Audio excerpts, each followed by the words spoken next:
जब रिश्तों के बीच में गलतफहमियां आ जाती हैं।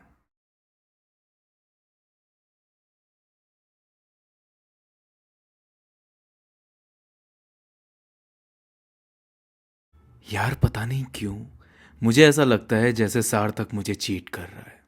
कभी उसके एक्शंस ऐसे होते हैं जैसे वो मुझसे कुछ छुपा रहा है।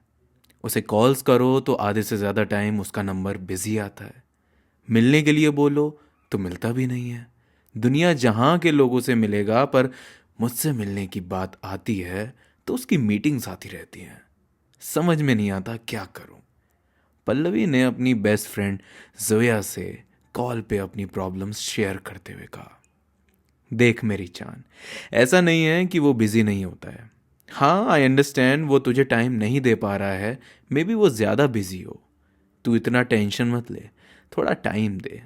जब उसका प्रेशर थोड़ा कम होगा, he will talk to you, he will meet you also. इतना परेशान मत हो। जोया ने उसे समझाते हुए कहा, तू समझ नहीं रही है जोया। मैं जानती हूँ सार्थक को बहुत अच्छे से। उसके अंदर ये चेंजेस मुझे बहुत काट खा रहे हैं। मैं ना चाह के भी इस बारे में सोचना बंद नहीं कर सकती। देख, लगभग 4.5 साल के इस रिश्ते को मैं खत्म नहीं होने देना चाहती, बर्बाद नहीं होने देना चाहती। I love him very much and I can't loose him. Pallavi फिर परेशान होकर बोली। जोया ने फिर समझाया, पर कहीं ना कहीं पल्लवी इस बात से काफ़ी ज़्यादा परेशान हो रही थी, क्योंकि उसने पहले कभी सार्थक को इतना इग्नोरेंट नहीं देखा था। इतने चेंजेस उसके बिहेवियर में पल्लवी को परेशान कर रहे थे। रातों की नींद छिनने लगी पल्लवी की, क्योंकि उसे अब वो दिखाई दे रहा था आता हुआ जो वो कभी जिंदगी में देखना नहीं चाहती थी। यूं ही कुछ दिन बीते, रातें बीती। उसने कई बार बात करी सार्थक से, पर उससे कोई ऐसा रिस्पॉन्स नहीं मिल रहा था जो पल्लवी के दिल की बेचैनी को शांत कर पाता। फिर एक दिन, सार्थक, मुझे एक बात बताओ, पल्लवी ने पूछा। हाँ जी बोलो, सार्थक ने कहा। आप सच में मुझे चीट नहीं कर रहे हो ना? देखो, प्लीज़ मुझे बता दो, अगर कोई और है तो मैं और टेंशन नहीं ले सकती इस चीज़ की। पल्लवी ने पूछा। Pallavi, what's wrong with you यार? रोज एक ही सवाल। 1000 बार बोल चुका हूं, ऐसा कुछ भी नहीं है। वक्त नहीं निकाल पाता मैं ज्यादा, क्योंकि काम में बिजी होता हूं, और कोई रीजन नहीं है। सार्थक ने फ्रस्ट्रेट होते हुए कहा। यार, ये कौन सा काम है जो सुबह से लेकर रात तक चलता ही रहता है? सुबह उठने के बाद से तुम्हारा कोई कॉल मैसेज नहीं। रात को सोने से पहले उम्मीद करो कि बात हो जाए तो तुम्हारा नंबर बिजी आता रहता है। What's wrong with you? सच सच बताओ, किससे बातें होती रहती हैं? और किससे मिलते हो जो मुझे मिलने के लिए मना कर देते हो तुम? पल्लवी ने भड़कते हुए कहा। तुम एक काम करो, मेरी सारी कॉल डिटेल्स निकलवा लो। हर चीज के स्क्रीनशॉट भेज दे रहा हूं, अगर तुम्हें ज्यादा ही शक हो रहा है तो। ट्रस्ट नाम की चीज ही नहीं रह गई है यार। सफाइयां देनी पड़ रही हैं। हद हो गई यार। सार्थक ने फिर तेज आवाज में जवाब दिया। ये झगड़ा यूं ही चलता रहा, और फिर आखिर में, मुझे तुम्हारे साथ नहीं रहना। जिस इंसान को मुझ पे भरोसा नहीं है, मुझे उसके साथ रहना भी नहीं है। मैं इतनी टेंशन लेकर नहीं चल सकता। मुझे मेरा करियर बनाना है, अपने आप को स्टेब्लिश करना है। सार्थक ने इतना कहते ही फोन रख दिया। जैसे ही सार्थक ने फोन रखा, उसके पास उसकी एक क्लाइंट की कॉल आ गई, और उसने वो कॉल पिक कर ली। पल्लवी ने वापस कॉल की तो उसका नंबर बिजी आता रहा। पल्लवी का शक यकीन में बदलने लगा। उसे लगा कि सार्थक को ब्रेकअप करना था, इसलिए उसने इस फाइट को एक्सक्यूज बना के ब्रेकअप किया। और फोन काटते ही अब उसका नंबर बिजी आ रहा था, और वो कॉल भी पिक नहीं कर रहा था। मतलब जिसके लिए चीट कर रहा है, ये कॉल भी उसी की थी। जैसे ही पल्लवी को ये रियलाइज हुआ, वो बुरी तरह रोने लगी। एक वक्त आया जब सार्थक ने कॉल बैक किया।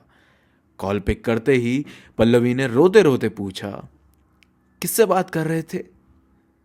एक क्लाइंट थी, सार्थक ने रिप्लाई किया। इतना सुनते ही पल्लवी ने कॉल रख दी। उसे ये महसूस हो चुका था कि सार्थक उसे धोखा दे रहा है। ये क्लाइंट्स बोल के अपनी गर्लफ्रेंड से ही बात करता है और यहाँ क्लाइंट्स क्लाइंट्स करता है। पल्लवी पूरी तरह टूट गई थी ये सब देखकर।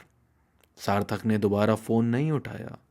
पल्लवी का रो रो कर बुरा हाल हो रहा था, क्योंकि उसके मन में 1000 सवाल थे जिसका जवाब सिर्फ सार्थक ही दे सकता था।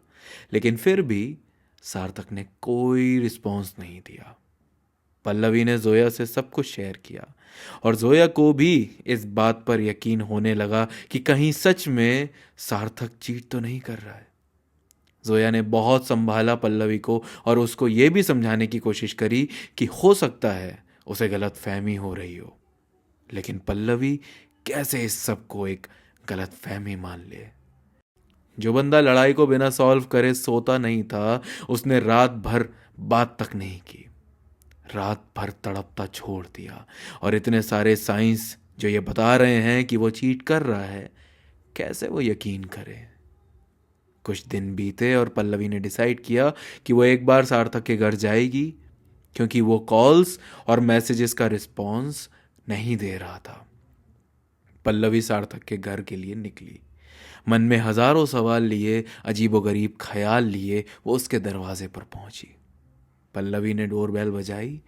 किसी ने दरवाज़ा खोला। जो शख्स था वो सार्थक की बहन स्नेहा थी। वो पल्लवी को पहले से जानती थी और उसे देखकर काफ़ी खुश हुई। वो पल्लवी को अंदर लेकर गई। सार्थक कहाँ है? क्या मैं उसे मिल सकती हूँ? पल्लवी ने पूछा। I think he is in his room, upstairs है, आप चली जाओ, स्नेहा ने बताया। पल्लवी थोड़ा घबराते घबराते उसके रूम की ओर बढ़ी, क्योंकि उसे लग रहा था कि कहीं वो भड़क ना जाए उसे घर पे देख के। पल्लवी ने पहले दरवाज़ा नॉक किया। जैसे ही नॉक किया, दरवाज़ा खुल गया, क्योंकि वो अनलॉक था। उसने झांका तो शार की आवाज़ आ रही थी और सार्थक रूम में नहीं था, मतलब वही शार ले रहा होगा। पल्लवी ने डिसाइड किया कि वो बाहर इंतज़ार करेगी। वो सार्थक के रूम को देखने लगी, वहाँ रखी चीज़ें देखने लगी। उसकी नज़र कई अनजान चीज़ों पर पड़ी। फिर उसकी नज़रें एक टेडी बेयर पर आकर टिकी जिस पे लव यू लिखा हुआ था। और ऐसा टेडी बेयर उसने कभी सार्थक को नहीं दिया। उसने वो देखा और वो अचानक से बहुत टूट गई, क्योंकि उसका शक अब यकीन में बदल चुका था कि सार्थक उसे चीट कर रहा है। और सोने पे सुहागा तो तब हुआ जब सार्थक के फ़ोन पर उसी वक्त एक टेक्स्ट आया किसी श्रेया नाम की लड़की का। मुझे प्लीज़ ले जाओ यहाँ से, मेरे घर वाले नहीं मान रहे शादी के लिए। ये मैसेज पढ़ के तो पल्लवी पूरी तरह टूट गई। उसने सार्थक का वेट भी नहीं किया और फौरन वहाँ से निकल गई। नीचे स्नेहा ने भी रोकने की कोशिश करी, पर पल्लवी कहाँ ही किसी की सुनने वाली थी। अब बात बिगड़ चुकी थी और बिगड़ के बद से बदतर हो रही थी, क्योंकि पल्लवी के मन में एक बात आ गई थी कि वो सार्थक को इस बात का एहसास दिला के रहेगी कि उसके साथ चीट करने का अंजाम कोई अच्छा नहीं हो सकता। जोया और पल्लवी साथ ही थे और सोचने लगे कि कैसे ये हो सकता है, कैसे सार्थक को रियलाइज़ करा सकते हैं हम। जोया को भी लगा कि उसको एहसास कराना ज़रूरी था। वो भी पल्लवी को यूं हर्ट होते हुए, रोते हुए नहीं देख पा रही थी। पल्लवी के दिमाग में एक आइडिया आया और उसने जोया से पूछा, तेरा भाई जैद आया हुआ है ना अबू धाबी से? हाँ आया हुआ तो है, लेकिन वो कहाँ से आ गया बीच में? जोया ने कंफ्यूज होकर पूछा।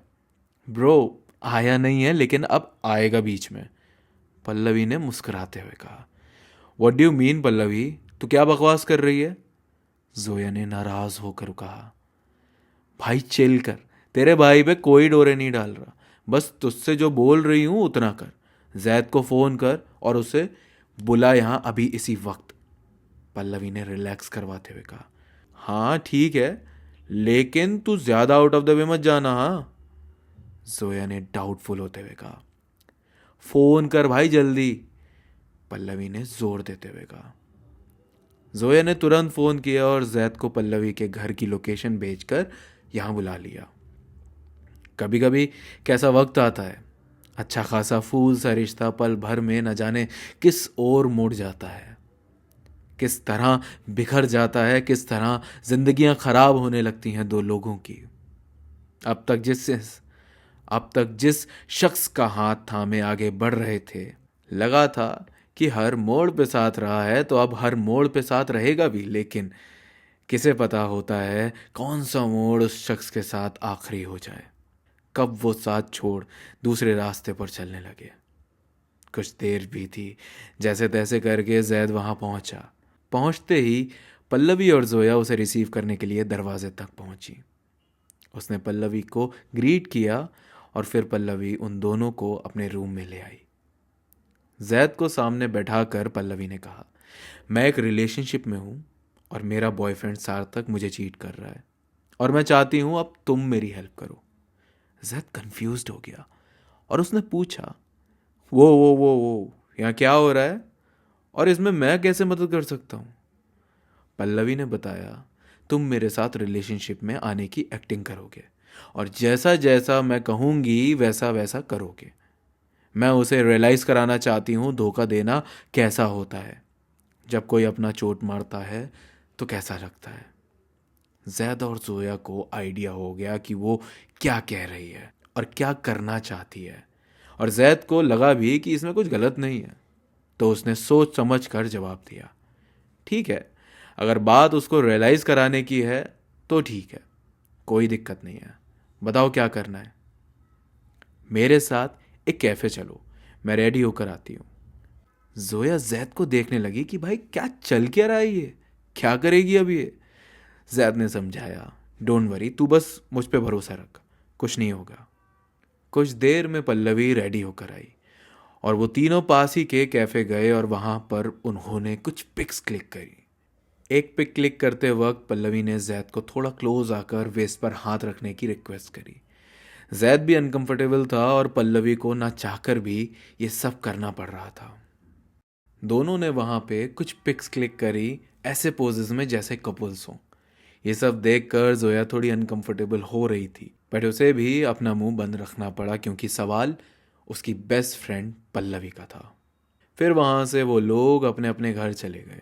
रात के करीब 10 बज रहे थे तो पल्लवी के फ़ोन पर एक मैसेज आया।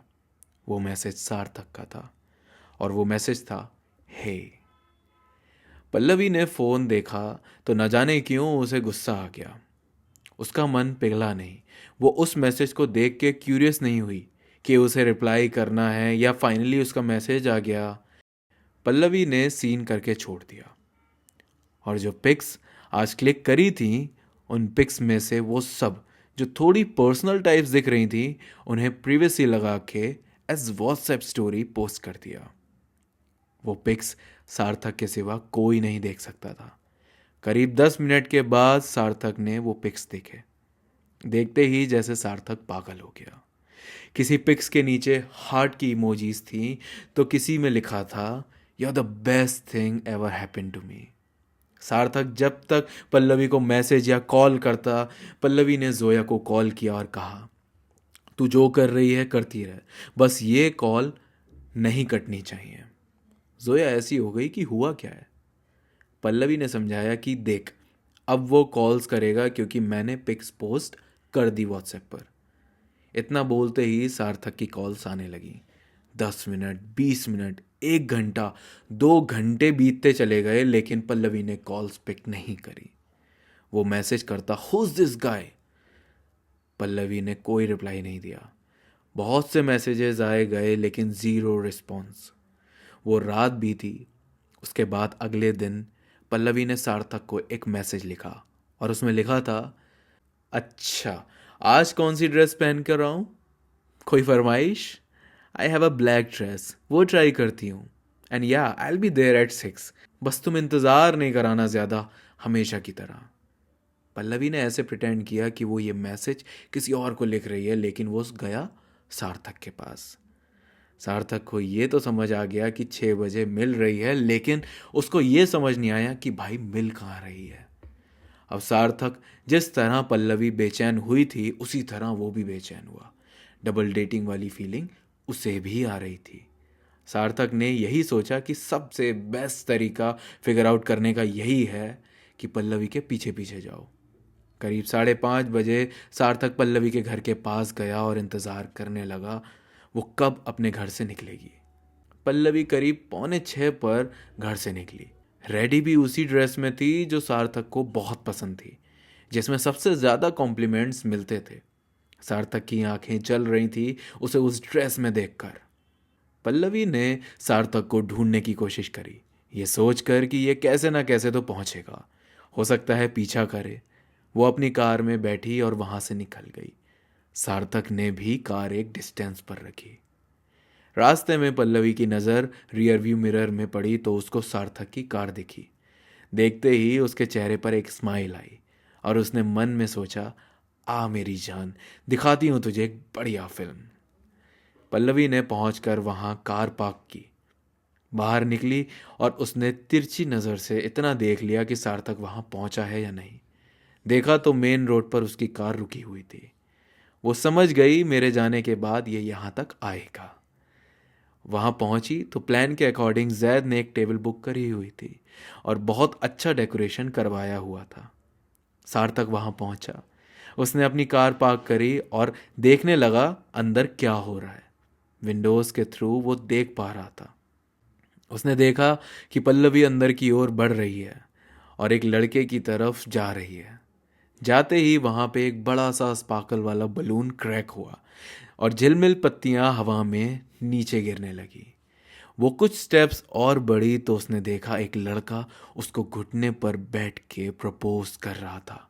सार्थक को उस मूवमेंट को देखकर ऐसा लगा कि ये उसकी पल्लवी को उससे कौन छीन रहा है।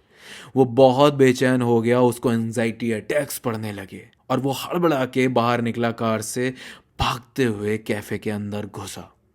उसकी नज़र जैद पर पड़ी और उसने जोर से चिल्लाया, पल्लवी पल्लवी पल्लवी पल्लवी। अचानक से सब लोगों का ध्यान अब एक ही शख्स पे आ गया, सार्थक।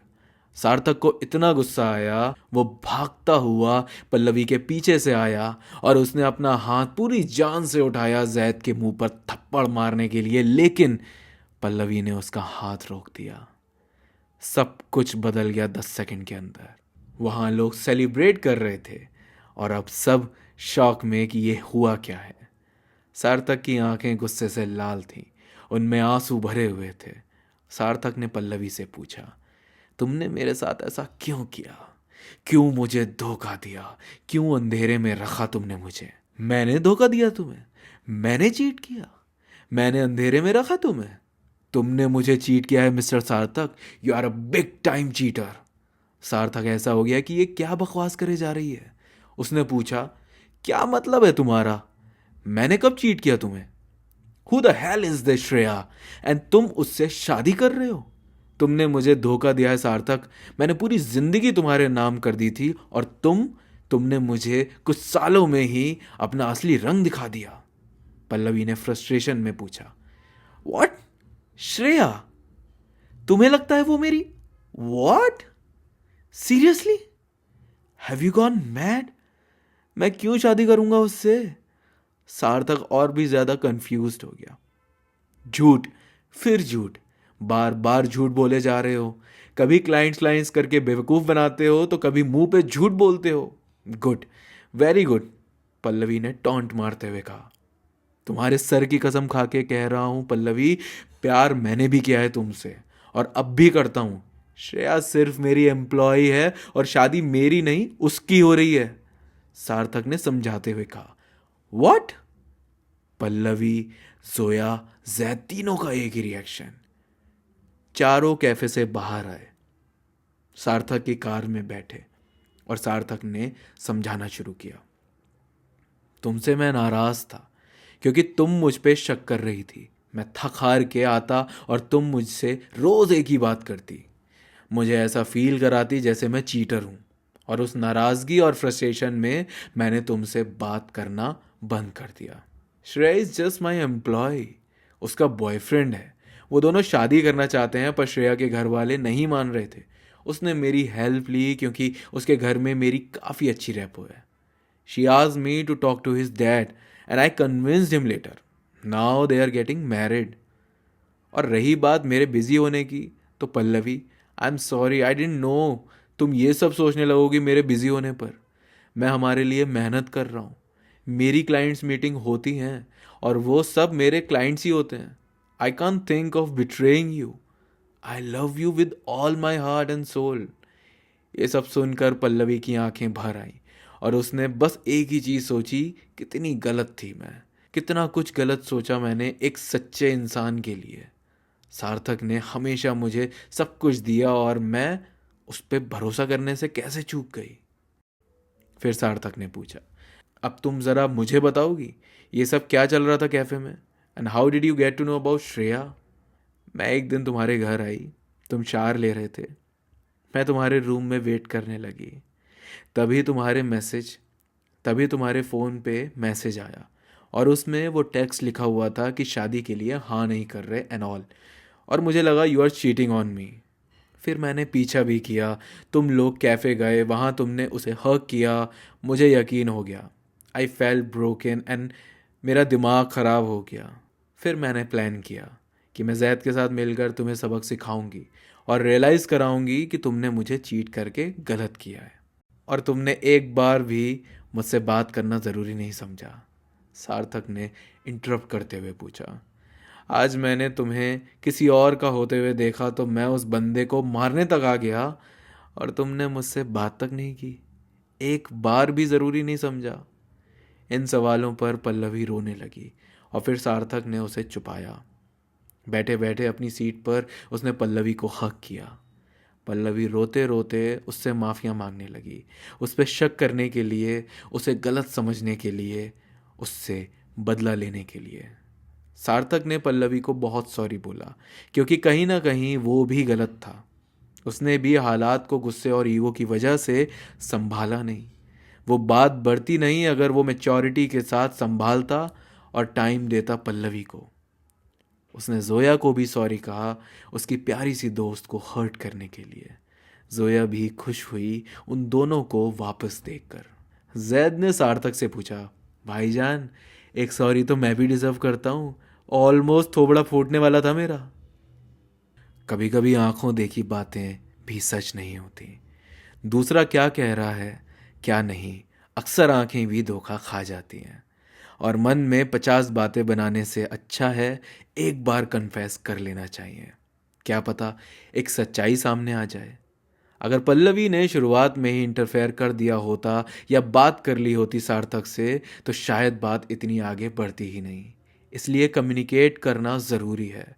जहाँ कम्युनिकेशन गैप्स आ जाते हैं फिर शक जन्म लेने लगता है, यकीन जन्म लेने लगता है। जब किसी को खोने का डर होता है तो शक भी हो सकता है। ऐसे में बात करते रहो, गैप्स मत लेकर आओ। अगर कोई सच में धोखा दे रहा होगा तो ज़्यादा वक्त तक नहीं छुपेगा। आंखों पे पर्दा डाल के भी मत रहो और आंखों देखी हर चीज़ पर विश्वास भी मत करो। क्या हो रहा है, जो हो रहा है वो किस हद तक हो रहा है, इस सब पे डिपेंड करता है विश्वास करना चाहिए या नहीं। और अगर कुछ देख ही लिया तो पल्लवी की तरह बिना बात करे हर बात पे विश्वास करने की भूल भी नहीं होनी चाहिए। सार्थक बिजी हुआ तो उसने पल्लवी को वक्त और अहमियत दोनों देना कम कर दिया, जिसकी वजह से सारे डाउट्स शुरू हो गए। पल्लवी को भी समझना चाहिए था कि अगर वो बिजी है तो अपने काम की वजह से, ना कि फर्जी कामों में बिजी है। और विश्वास तोड़ लेना, सामने से बात नहीं करना was not right at all. Communication gap ना आए इस चीज़ का ख़ास ख्याल रखना चाहिए दोनों को, क्योंकि वो गैप बहुत कुछ ख़राब कर देता है।